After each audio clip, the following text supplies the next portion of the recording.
and welcome to another episode of the Going Over podcast. It is I, your neighborhood-friendly coach, trainer, promoter, and 43-year-old professional wrestler, Zack Primetime Reeb, and I'm joined alongside my podcast partner, as always, the 7-foot wrecking ball, Paul Isadora. Paul, R.I.P. Theo Huxtable, R.I.P.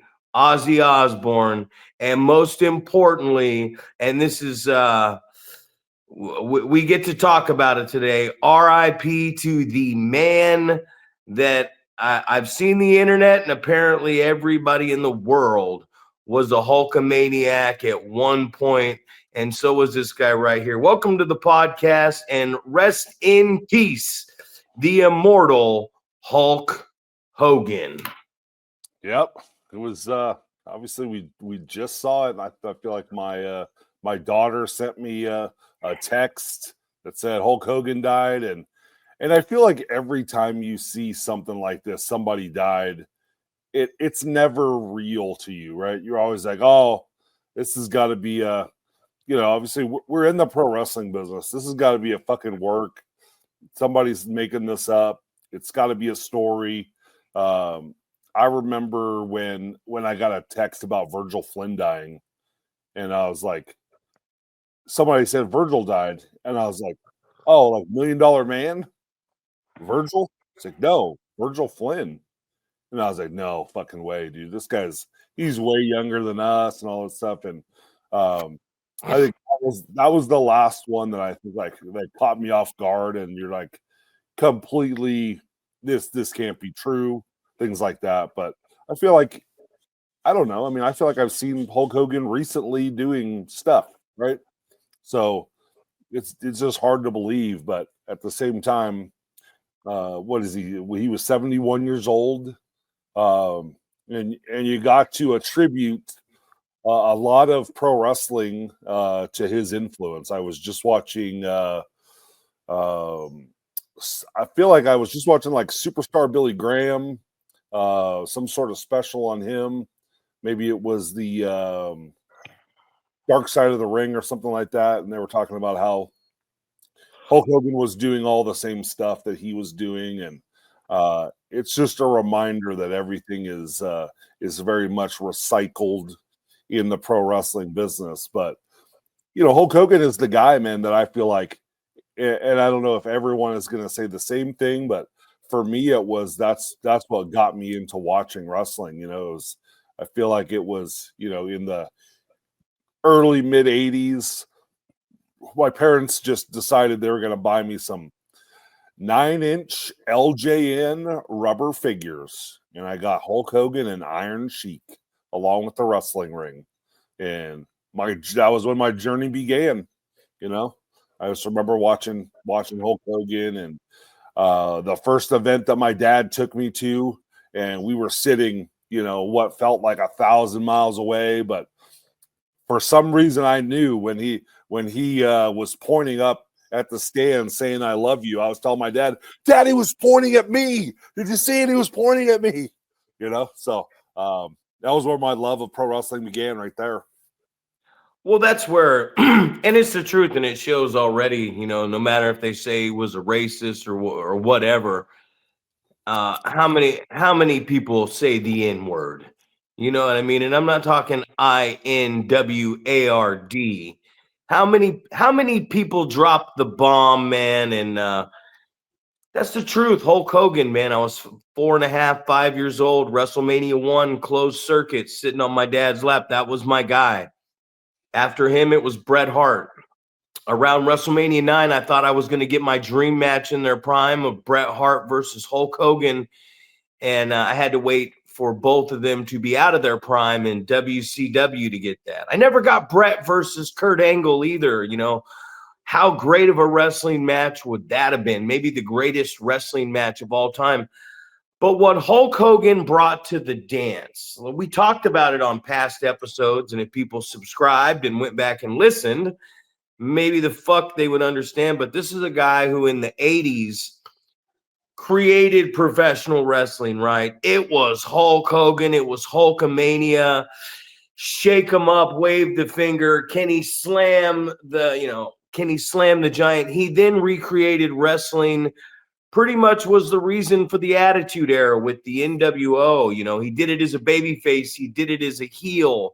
2 different decades that he inspired professional wrestling. And I wouldn't be here. You just said it. You wouldn't be here.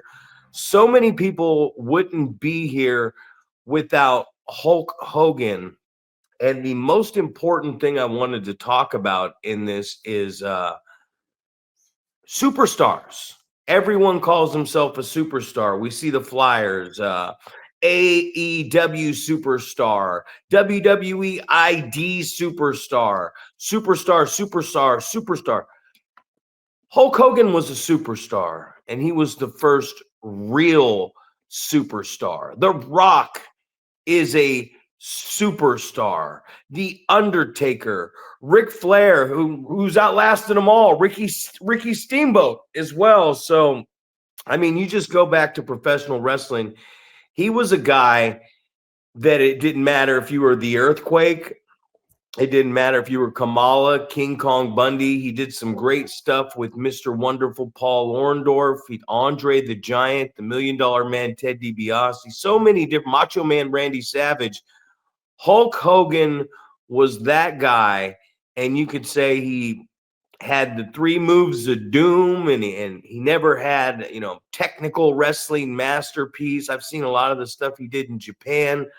But Hulk Hogan was 6'7", 6'8", 325 pounds, man.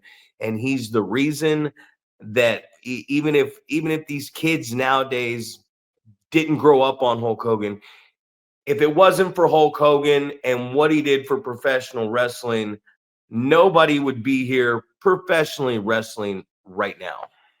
Right. I mean, and you think about just the impacts that you're talking about the impact that he had on pro wrestling as far as getting it to those certain heights. But you think about all the different, you said the first WrestleMania that you saw being WrestleMania 1, and I just heard somebody talking about like people are pretend, or I don't know, not pretending, but acting as if having celebrities on a wrestling card is a new thing, right?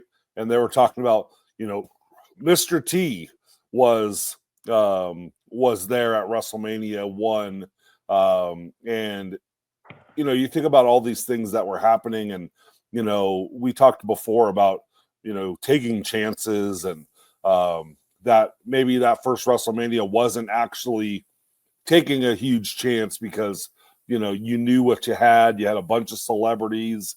You had Hulk Hogan with the drawing power and everyone wanting to see him. And then, you think about just the different WrestleManias moving forward, him wrestling King Kong Bundy in a cage. And so many people reference the blue cage as, in that match, what kind of cage do they have? Do they have the cyclone fence, or do they have the WrestleMania with Hulk Hogan and King Kong Bundy cage? And then I think probably one of the more powerful ones is, you talk about WrestleMania 3 when people go, what was the best match on that card? And then you have a couple of different opinions about what the best match on that card is. You look at it from a technical aspect and you go, Steamboat Savage is that match, right? It was so great to watch, so entertaining. But then you have the guys that understand the wrestling business, and they go, the best match on that card was Hogan Andre, because that's what drew the house. Mm-hmm. That's what people were paying to see. And that was making me think today about, like, how fortunate are you when you get to work on a card where somebody is a big draw, right?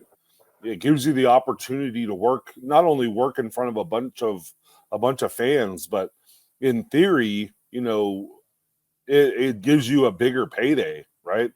Because there's more fans there. I know that there used to be a percentage system where a percentage of the gate was what they used to pay the wrestlers. So the bigger the gate, the more you got paid. So working on, you hear those people that were saying like they had the A show and the B show, and you wanted to be on that A show because Hogan was going to main event, or he was going to be on the card. I know sometimes he would like to work early and, get the fuck out of there. But just being on a card with the guy that's drawing the money, so you can, get a little piece of that, you can benefit from the guy drawing the house, just how impactful that is. And, obviously you don't really see a whole lot of that anymore where it's like a must see thing. I saw it on a bunch of people on the internet today. We're talking about how even if you weren't a wrestling fan, you probably knew who Hulk Hogan was. Right. Superstar, man. What WrestleMania 1 did, Liberace, Muhammad Ali, Rock, the Cyndi Lauper, what it did was it brought, rock and wrestling, man. It brought wrestling into mainstream. So it was a big risk, man, with closed circuit, television, mainstream wrestling. Now, boom, wrestling is cool. It's right up there with Major League Baseball, NBA, all this, big time musicians. And Hulk Hogan was a star, man. And it's something that you don't see very often anymore. I can't really I can name guys that used to be big in WWE that went over to AEW, but who's really a star anymore? It's like Roman Reigns, we haven't seen Brock Lesnar, but could Brock be considered a star? CM Punk, and a lot of these guys, Roman Reigns is starting to really develop across the globe. So he would be the closest thing I would say to a star after John Cena. But when you look at it, it's like there's wrestling superstars. I would say CM Punk's a wrestling superstar. Randy Orton's a wrestling superstar. But can you walk into a store and can you walk down the street and say somebody's name to someone who's not a wrestling fan and they know who you are? And that's one of the biggest things that's missing from professional wrestling nowadays. I mean, I've had a couple names on the show, which I don't normally do, but I don't refer to them as a star.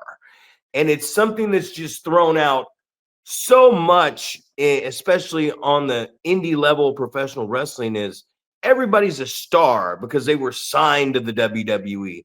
Shotzi Blackheart's a star. Thunder Rosa's a star. Brian Cage is a star. And these individuals have gone on to do far greater and more impactful things and put themselves in front of a bigger viewing audience than a lot of us could have ever dreamed of or have worked. But that word, a star, that's also another word, great.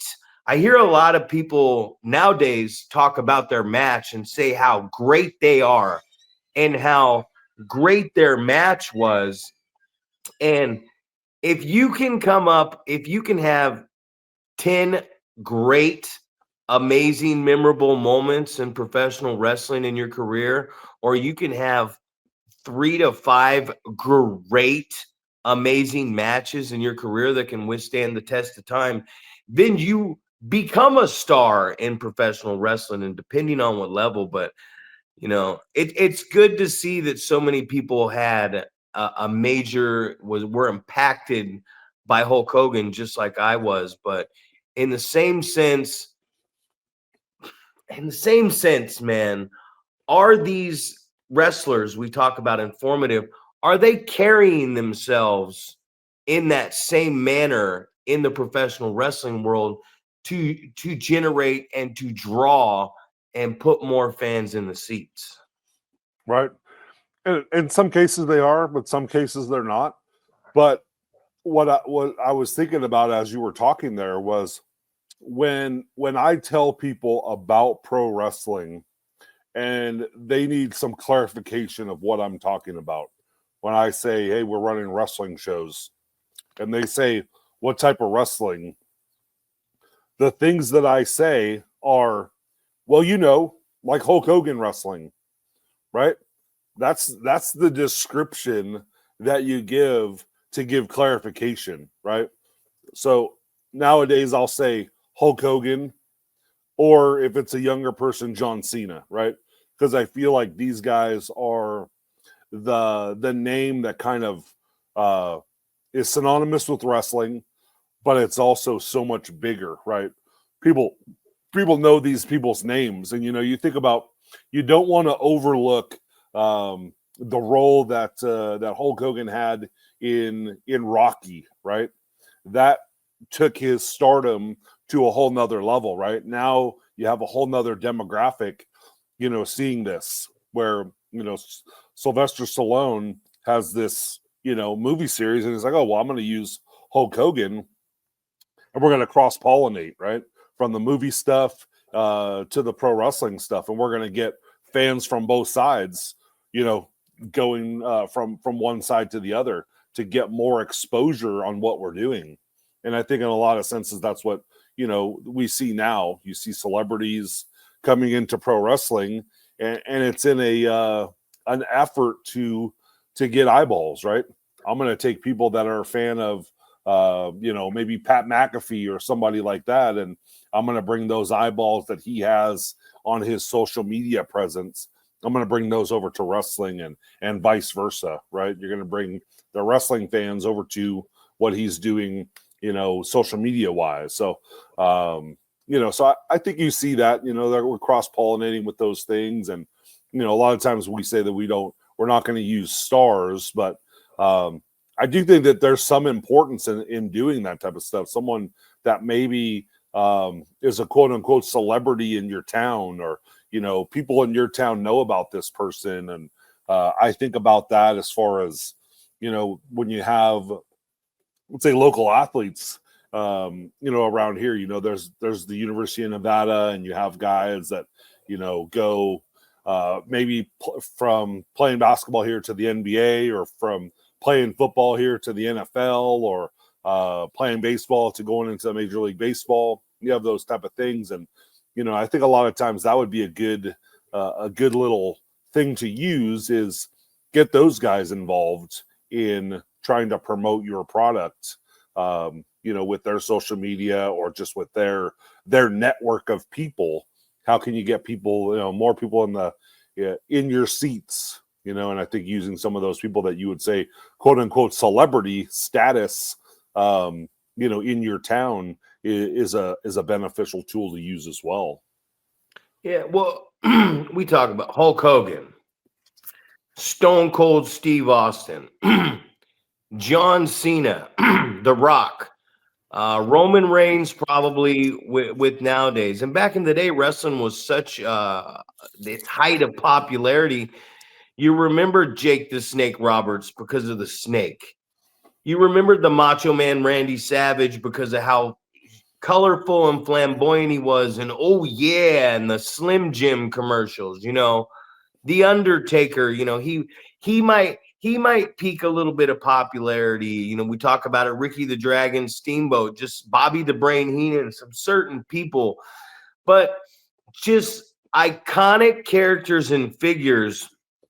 And one thing about wrestling is, no matter if people say it was cheesy, which they were selling to the kids, they were selling the toys, the merchandise, it was such a hot era.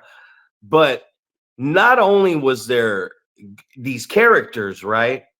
But these guys could also work, man. They knew how to work the character, and Hulk Hogan had him in right there, man. He had him in the palm of their hands. And Hulk, I remember my dad worked in Paradise at the post office at 3 a.m. And it was the first time Hulk Hogan ever came to the West Coast to California, and he drove me 8 hours to the LA Sports Arena, and Hulk Hogan main evented against Hercules Hernandez. And my dad drove me 8 hours to see Hulk Hogan, and he fucking drove 8 hours back and dropped me off at the house and went to work. So the impact of this one individual in my life. And I can't attest for everybody else. I've seen so many people talking on the internet, but I was heavily impacted by Hulk Hogan. I had every action figure. I had the merchandise. I went to every show. And I know I'm an adult now, but when we're talking about professional wrestling, we always talk about what's going to get you out of your house. What's going to make you pay that ticket price? What's going to make you put the gas in the vehicle? What's going to make you pay for the parking, eat the shitty expensive food and drink the shitty expensive beverages, sit in the chair around a bunch of people and not get very much sleep and spend a lot of money? What's going to make you do that? And in any genre, any line of work we're in, the person that is going, whether it's country music, whether it's hip hop, whether it's stand-up comedy, pro wrestling, UFC, are you a draw? And we always talk about that. Well, what is a draw in the world of professional wrestling locally in our area? What would you consider to be a draw? Well, I think it's one of those, if you saw this thing on a poster, it would catch your eye and it would intrigue you enough where, like you said, you would get up off your couch, you would pay your hard-earned money, and you would go watch this, right? So whatever it is, like, I think we use a lot of different avenues as a draw, right? I was just talking to the guy that makes our posters about putting the logo of the food truck that's going to be at our next show. So I think that those things, I was just talking about cross pollination. So maybe it's, I like this food truck. I live in this area. I'm going to go eat off of this food truck. And there just so happens to be a wrestling event there as well, or vice versa, right? I'm coming to this wrestling show, and there's this food truck out there. Maybe I've never tried, and I'm going to go out and do that. But I feel like the being a draw is that person that has that impact. It's something that you want to see. We talk about so many times how we're in storyline stuff. We're trying to build to the point where someone wants to see you get your ass kicked, or they want to see you kick someone else's ass, right? So those are those things I think that create you becoming a draw. You get your face on a poster, get your maybe a promo or something on some sort of social media or television or whatever it is. But jumping back to the popularity of Hulk Hogan, as you're talking, I'm just thinking about, like, how do you span that product across a lot of different age groups and different people. And I don't know if you remember or if you watched it. I know I did for sure, but the Hulk Hogan cartoon, right? Where they had all these different characters that were pro wrestlers, but that's how you got the younger demographic, excited about pro wrestling, because they're watching this cartoon on a Saturday morning. And then that leads them into, you see a commercial for Saturday night's main event, or you see a commercial for, WWF coming into your town. And it's something that you can relate to, because now I watch this, this cartoon television program about this sport. So now it's like, oh, well, I like that. That also gets into buying action figures. That also gets into watching live events. That gets you into watching it on television and seeing all the advertisements that are done during the commercials. So it's such a widespread thing when you look at it at the big picture of all these things. And it's crazy to think that everything kind of revolves around Hulk Hogan, where it was a larger than life, quote unquote, superstar, right, in the ring. And then there's movies about him. that he's involved in. There's cartoons that he's involved in, merchandise, whether it's ice cream bars or, different, I don't remember if there was, I can imagine that there had to be some sort of exercise equipment with the training and saying your prayers and taking your vitamins, that maybe I'm overlooking. And I think about like the wrestling buddies, I figure that he's got to be one of the top sales on those as well, of all the different characters you could get there. So I don't know, man. It's just crazy to think that one guy like that can kind of span so many different demographics and different industries that, very synonymous, just his name being synonymous with a lot of different things outside of the wrestling industry. Yeah, a lot of men, a lot of young men with their Hulk Hogan wrestling buddy with the crotch, I would imagine, ripped out of that wrestling buddy, huh? A lot of late night action with the old, how many men have grown up saying that they slept with another man's stuffed animal buddy that they got for Christmas or whatever? But you look at it, and you look at nowadays, wrestling is a draw. Of course, WWE is WWE, so they're going to draw, right? Like that's WWE.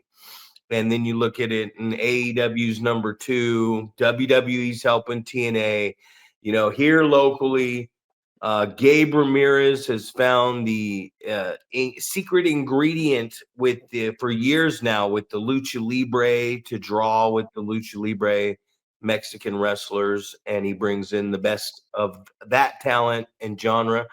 Billy Blade has found the secret ingredient of the midget wrestlers and taken that on the road. And then you start to look around, and there's a lot of independent wrestling companies that bring in a lot of big name indie talent, and that's what they draw off of. But I just don't see I don't see, and for us too, go to the small town where there's nothing going on, where a young kid like Ethan Reno is a draw in the Yuba Sutter area.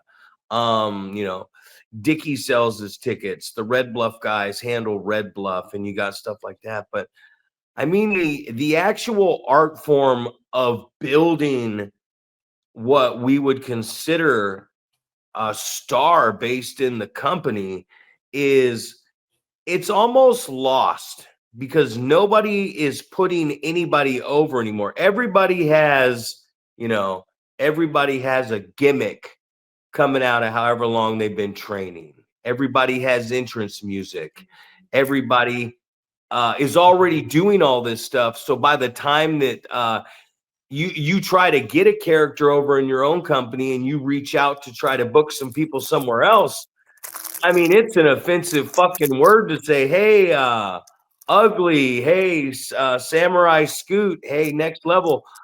I want to bring some guys in, and their job is just going to be to lose and get beat up by my talent, because there is no getting people over anymore in professional wrestling. And that's the truth, man. It's like you really do have to build within your own company to get that over. That was something that I really enjoyed about last weekend working for you guys down there. Was I was able to get in the ring with the kid Carson, man, and I gave him offense and stuff like that, but we find it so strange. And then when we first started this podcast, that's what it was about. We asked a guy to go out there and squash an obvious enhancement worker, and he didn't feel comfortable beating up on him like that. So that's one thing that I want to try to bring back is, if you want somebody to be a star,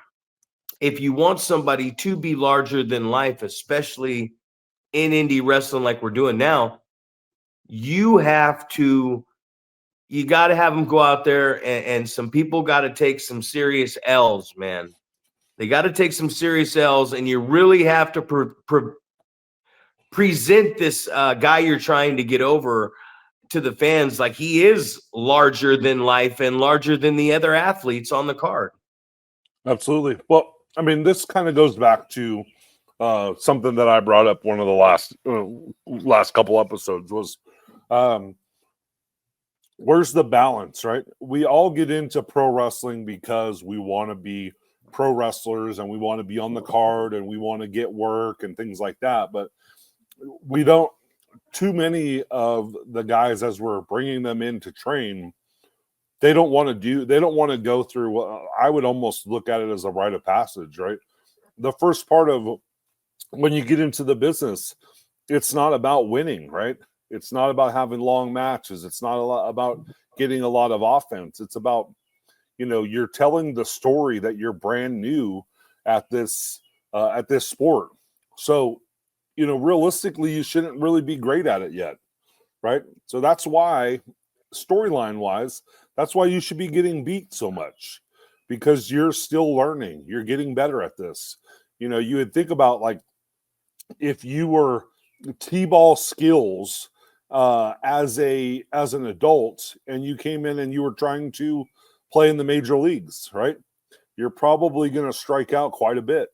So I don't think that people quite understand, that type of view of the business. They don't look at it like that. Like I feel like I've talked about it a whole bunch of times about, like, you have a brand new guy.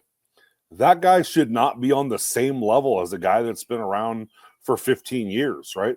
It should not be a 50-50 really competitive match. It should be, 80-20, 90-10, right? The new guy should get his ass kicked. It shouldn't be where it's even, right? You're new in the business, you're learning. You should be on the short end of the stick the majority of the time, and hopefully that's how you're getting better at selling and listening to the crowd, and hopefully you're developing some things like that. Like, I feel like we are pushing the young guys too quickly to, you think about, the championship belts being props, right? And in a lot of cases, as a promoter, you're putting a championship belt on someone who you think has something where, like you said, what's a draw, right? You want the guy that's holding your championship belt to be the face of your company, to be the guy that's going to draw the fans in, right? That's who, in theory, this goes all the way back to what I was just talking about Hogan being the draw, right? And if you're on the show with him, he's drawing fans in there, and you're getting paid off of that. So you would think, as looking at it from a business aspect, you would want the guy that's going to draw the fans into the building that people are going to pay to see. You want that guy as your champion. You want them to go last, because in theory, the people come to the show and they're going to stay until the person that they paid to see has wrestled, right? So you have a lot of the newer guys that they sell a bunch of tickets, they wrestle first or second, and then you lose half your crowd because they came to watch their friend wrestle. Now they've seen him. They have no interest in the storyline of your show. They have no interest in pro wrestling as a whole. They just want to watch their friend do what they want to do. So we got to get it to that point, man, where you have people that are interested in seeing someone, and it's going to be someone who's moved up the card, right? They came to watch their friend. They saw this guy that was interesting. The next time, they're going to wait till they watch that guy who was interesting wrestle. So they're going to stay longer. And hopefully at some point, the guy that's interesting and is drawing people that are fans, you have him on last, and everybody stays all the way to the end of the show. And I feel like that's what we had happen in Carson City, right? For some reason, it happened like it was supposed to, and people stayed and they watched Illumide, and they were fucking into it, right? So that's what we're looking for. That's a draw right there. Put a guy like Illumide on a poster. Of course, because he putting a good body on a poster. The ego of professional wrestling, man. people believe because they've been around the business or they've been in and out of it for a certain amount of time that they know best and they know what's going on, but nobody's really progressing professional wrestling. And that's something that I've always prided myself on, man. When we got in the business, and if you or Adam or anybody else were to say that, oh man, we just walked right, our introduction into the business was easy, but getting to that next level to perform with the guys that we looked up to before us, that was not easy. I would think it might have been you might have got some more eyes on you because you were such a larger than life physical stature, you know what I mean? And then you look at you and you go, well, he's fucking former professional basketball player, he's an athlete. And you look at the guys that have paved the way before you. I think it's just really turned into uh, I love professional wrestling, like I love it. And I don't just love it like, oh man, I really love this stuff, I'm such a fan of it. I've devoted my entire life to professional wrestling to even get to this point that I'm at right now. And if anybody sits there and going, he thinks he's so much better. No, I don't. I've had some good times, I've had some bad times, but I have stayed true to this art form that we all practice to get better at. And I've stayed true to it. And you can only do so much, man. You can only do so much. When I look around and I see the training and I see the guys that come through the business and I see how it progresses. There's a lot of people who can't let go. And what I mean by can't let go is they can't let somebody that they've coached or somebody else in their company run with it. And I've always tried to be that guy. I tried to be that guy, back in the day with Mitch Valentine, man. I had a young kid, no matter if he was an obnoxious, arrogant fucking prick, you know what I mean? I had a kid that fucking showed up first for training and he was the last to leave. I had a kid that fucking went out and promoted like a bad dog, man. I had a guy who was bringing students in. He was doing everything, getting sponsorships, doing everything you could. And for the longest time, he sat here and he just wasn't humble. He didn't know who he was yet. So he demanded respect. And I think a lot of times in the business, guys want it too quick, especially on the indie level. And we could talk about the indie level here, but guys want it too quick, man. Guys are given championships too quick, guys. So much. There it is once again. So much wrestling going on. Everybody's got a promotion. Everybody's got a ring. Everybody's borrowing a ring. Everybody's borrowing something. Everybody's putting something on. And they don't even realize at the end of the day that it's watering down not even the product. It's watering down the growth of the knowledge of professional wrestling where these guys go. Right. Well, and then you're going to laugh at this term, but I've mentioned daddy ball before, right? In sports, Yeah. and normally it's my kid is not playing as much as I think that they should. So I'm going to start my own team. That way my kid can play. And it's similar, right? I'm not working for the companies that I want to work for, or I'm not, working for companies that are higher level. So I'm going to buy a ring and I'm going to start my own promotion and I'm going to make myself the champ. Right. So that's kind of what it gets to. And then obviously when you get more and more of that, just like in sports, now instead of having, the 12 best basketball players in your area all on one team, you now have, 5 or 6 different teams and they all have 2 of those people on their team.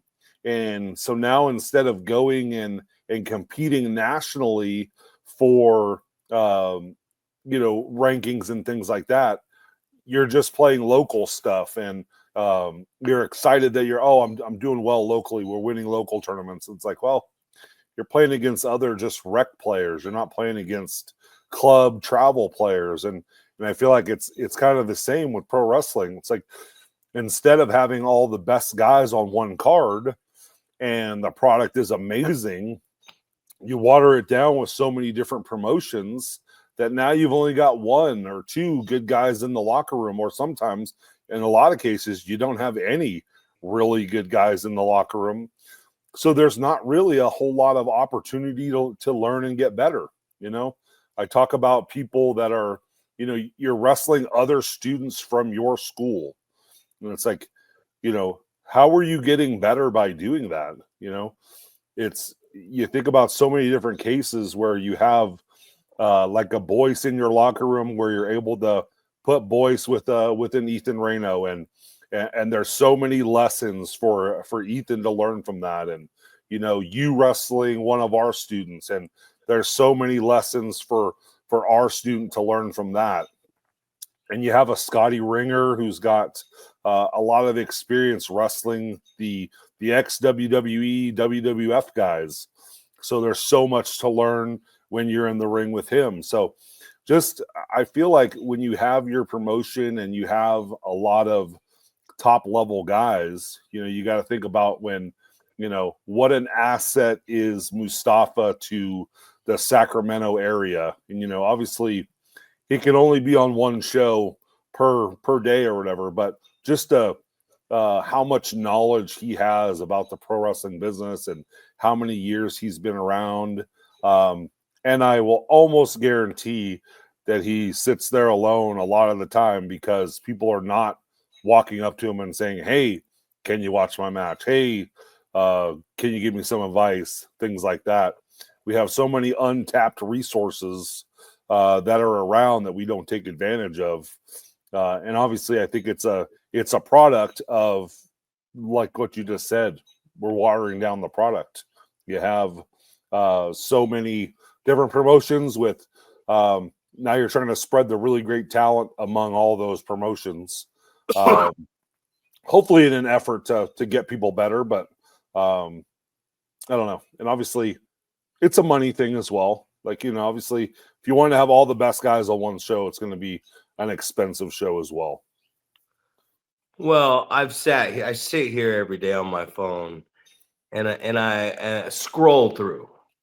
I scroll through because I just want to watch local wrestling, right? Like I scroll through, and they still haven't figured out that there's a fucking audience out there. And this might be a harsh criticism to people. Constructive, take it however you want. And people don't like criticism. They don't like criticism because it doesn't make them feel as good as they believe they are, as great as they think they are. And I watch so many matches every day. Every fucking day I watch match after match as I'm scrolling through.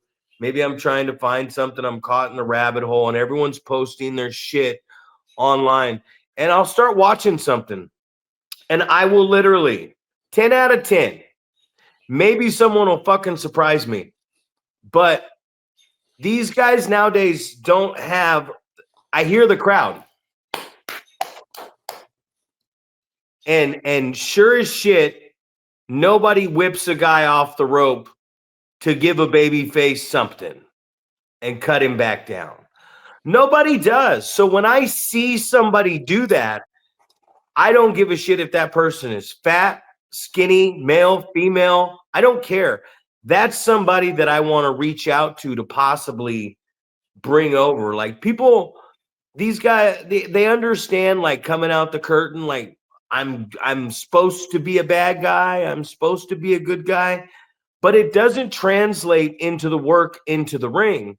And I sit here aimlessly, and I use that word aimlessly, speaking into this phone saying, "Hey guys, when you hear the crowd start making some noise and you're the bad guy, shoot them off, duck one sunset flip, cut them off, something, whip them to the fucking corner, Move out of the way, heel, and the babyface crashes and burns. I talked about it with Christian Sky when, up there in Red Bluff, just that one simple move. And that was so impressive to me because it's like, oh shit, there's a performer performing on the show that actually gets what the fuck we're supposed to be doing here. We're doing this because of the audience. When I went up and talked to Illumide, you were standing there at the end of the night, and he said to me, you told me about a month ago to work on my facial expressions and to work on the audience. He said it. He said, you told me they're there. They want me to acknowledge them, and I wasn't doing it. And to see in a short period of time him go out there and do that, that's why I say Illumide's a star. I don't say Illumide's a star because he's 6'4" with a beautiful six pack that you can oil up and it just drizzles down. No, that's not why he's a star. That's just added reasons why he's gonna be one. The fact that he listens, he's humble, he really wants to make a connection with fans, and he gives a shit about them. The fact that how many promotions do you think this guy has worked for free? For free. How many promotions do you think this motherfucker, and I don't mean that in a bad way, Illumide, sorry, this guy has showed up for and worked for promotions for free or less to nothing just because he wanted to help out and be in the locker room? I know he showed up at my show plenty of times over at the building that us and SPW train at. And I'm like, oh, what are you doing here tonight? He's like, if you need me to work, I'm here, just letting you know. He knows he's not on the card or he's not going to get paid. I say he's a star because he gets it. And if he doesn't get it, he's trying to figure out from the guys that know how to do it, how to get it, so he can go out there and do what I say over and over and over. Apply and execution. If you cannot, executing is not executing the fucking move, guys. Okay? So it's actually executing with what the people want. If you can't do this match from start to finish, listening to the people that bought the fucking ticket, you do not get it yet, because that's all you need to get. Body, eating right, we could pitch that stuff, and you got to have this, you got to have that. Yeah, you do, but you either got it or you don't got it. And you either understand in-ring wrestling psychology or crowd psychology. And they talk about in-ring wrestling psychology, and that can be there too. That can be there too if the guys are on a high enough level and the referee's on a high enough level and everybody's working on the same fucking plane.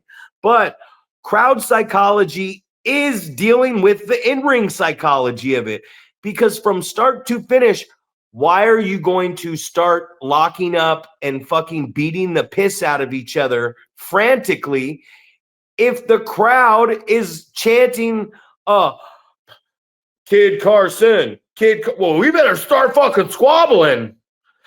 For what? They're happy chanting this motherfucker's name. Listen to the people. And we're not. And I'm using me in this as a whole because we consider ourselves all one unified group, right? Yeah, right. But the thing is this: if you do not understand, they're booing me, guess it's time for me to kick the shit out of this baby face. Oh, they're cheering for him. I guess I better let him fight back up. Oh, wait, it's not time for him to come back yet. So guess what I'll do?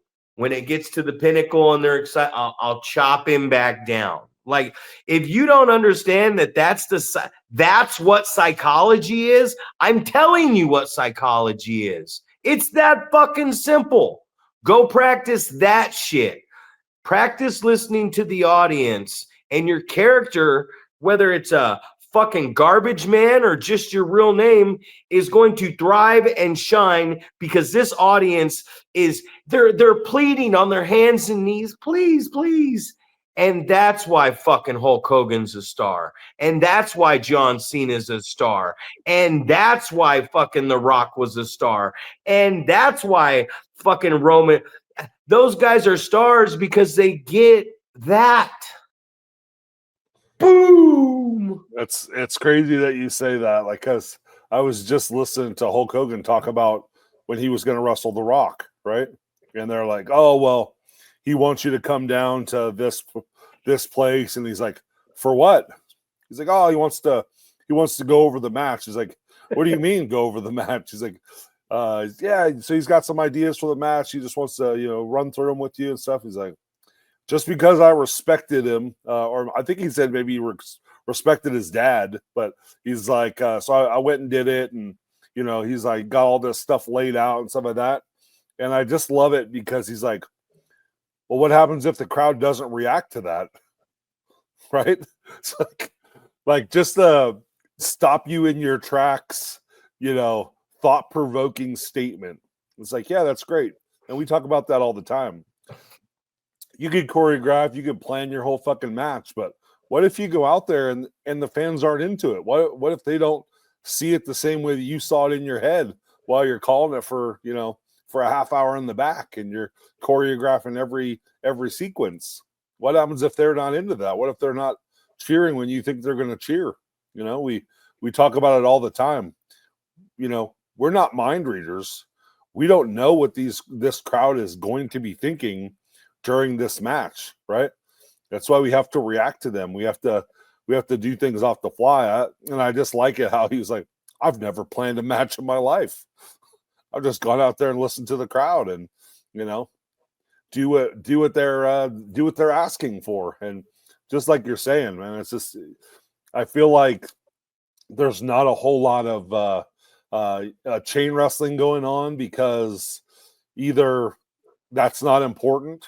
Oh, well, I just want to do these flippy floppy moves. I don't want to get too caught up in that chain wrestling and I just want to interject and be like, you mean storytelling, right? Trying to get the crowd to buy into the story that you're telling. And I feel like a lot of these matches that we're watching, that's my first question is, hey, what's the story that you're trying to tell in this match? And then did you do a good job of telling that story? Were you telling the story that I'm a gigantic guy and I'm stalking you and you as a smaller guy is trying to get out of the way and not get caught by me and don't let me put my hands on you because if that happens, something bad is going to happen to you? Is that the story you're trying to tell? And did you accomplish it? So I don't know, man. I look at all these things and, but as you're talking, man, I'm thinking like, if there's so many promotions out there, there should be so many opportunities to work on your craft and do the simple, basic stuff and get good at it. But instead, you want to go to a promotion and you want to do all the moves that you saw on TV this week, right? Mm-hmm. I'm gonna replicate. I'm gonna hit. I'm gonna hit the Randy Orton move, followed by the CM Punk move, followed by this other guy's move. Like just I'm gonna replicate all the big moves that I saw the guys do this week on TV, instead of just telling the story, getting the crowd to buy into it, getting some sympathy. And just working the crowd, right? Seeing what they're wanting to see, and just like you said, if they're booing me, I'm going to kick this guy's ass until they start getting behind him, and then I'm going to give him some sort of hope spot, and then I'm going to cut him off, right? I'm just going to try to build to that the point where the crowd is just getting unhinged, and then maybe that's the time that we give them some explosive thing, and we start headed to the home stretch. Well, that's the problem. You just said it right there. Let's give them a hope spot. Everybody's got fucking this format, and it drives me insane, man. Like me and you, 15 years ago, we critiqued it on a match review. No one probably even watched it to listen to us bury each other. 15 years ago, me and you told an amazing story with Bradley Rotten introducing your character on a Work Farm Wars, leading up to it. We told this great story going in, and the people were there. I always say it. 5 minutes remain in this podcast. 5 minutes remain. I always say it. We told the fucking story. We almost sold 1,000 tickets, 957 tickets. I still remember to this day because I've only sold that building out in Oroville one time. That was almost the second time I sold it out. We told a great story going in, got the people behind this big guy. Here's prime time. But then we went and went back and watched the match, and we had some good pieces, but we tried to put too much together, and we didn't listen to the audience because we wanted to choreograph a match. 15 years for both of us in the business, and we fucking stunk the joint up. Maybe the fans didn't see it that way, but everything was, the psychology was shit. It was bad. We didn't listen to the fucking audience. And that's what I'm trying to say. We have this format. We got to hope. We're going to shine, shine, shine. I'm going to cut you off. We're going to do a little hopey, hopey, hopey. Come back. Falsy, falsy, falsy, falsy, go home. Double down. That's what I hear. Double down. Let's do a double down.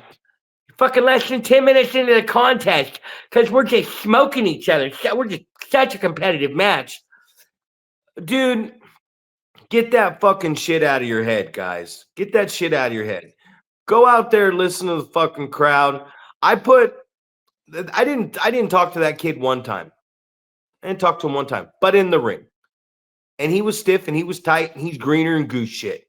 And he knows that's what I think of him, and not in a bad way. But like I cared about one thing at the end of the night. Why was that the last European uppercut I threw? And why did we go to the finish there? And he said, because the fans were behind me. And I said, yes. Because if they would have been booing me and I would have gone to the European uppercut backslide finish, they would have had to stop booing me, recognize what was going on, and then delayed pop at the end for oh yeah, oh I got him, oh yeah, whoa, hey. But at the start, what is chain wrestling? I put him in a headlock takeover and immediately told him to grab me in a head scissor, and he got me in it, and I popped out and went to my knees and started looking at the audience, and then I ran over to the ref and said, he's choking me with that damn thing, because I was the dominant wrestler 26 years. He's only been doing it 6 months. I take this kid over with a headlock takeover, a very strong, dominant position, but I'm cocky about it. And he catches me real quick with the head scissor, and I pop out and sell that. I'm surprised he fucking caught me with that. That's what the chain wrestling is for. It's there to recognize with the audience what's going on. Get in the waist lock. Can you draw the fans' attention to whatever the fuck? If you honestly are locking up or going for something before you have got the audience into what you're doing, you're fucking doing it wrong. That's exactly right, man. Obviously, you know, we're big on storytelling and getting the story across to the fans. And, you know, in that case, you know, you want to show them like, I'm a better wrestler than him. And, you know, the only reason that he could get a head scissors out of that is if he choked you, or, you know, he must have done something, right? Because he's not better than me. So there shouldn't be a way that he gets that. But because I'm cocky and I'm lackadaisical, that's the reason that he's able to get the head scissors. So, you know, just the subtle story that we're trying to tell, to get the crowd into it and get them understanding. I'm the veteran guy. This guy's brand new. I'm going to kick his ass. So then it's like the surprise when that's not what the result is. You know, that's all we're trying to do, man. We're just trying to manipulate these people. Do all the moves you want to do, man. Be as athletic as you want to be. But hey, guess what? Go ahead and sell some shit so that the guy you're wrestling, it looks like what he's doing means a goddamn thing. You know what I mean? And you can do all the athletic jumping around and whatever you want to do. Just wait for it. Just listen to the crowd. And if you don't know how to listen to the crowd yet, just start doing it. Because if you're going to make mistakes, that's the mistake you should make. And I'm Zack Primetime Reeb. Am I bitching? Am I complaining? No, I'm explaining. Wrecking Ball, hey, RIP Hulkamania. We're going over. Subscribe to our shit, please.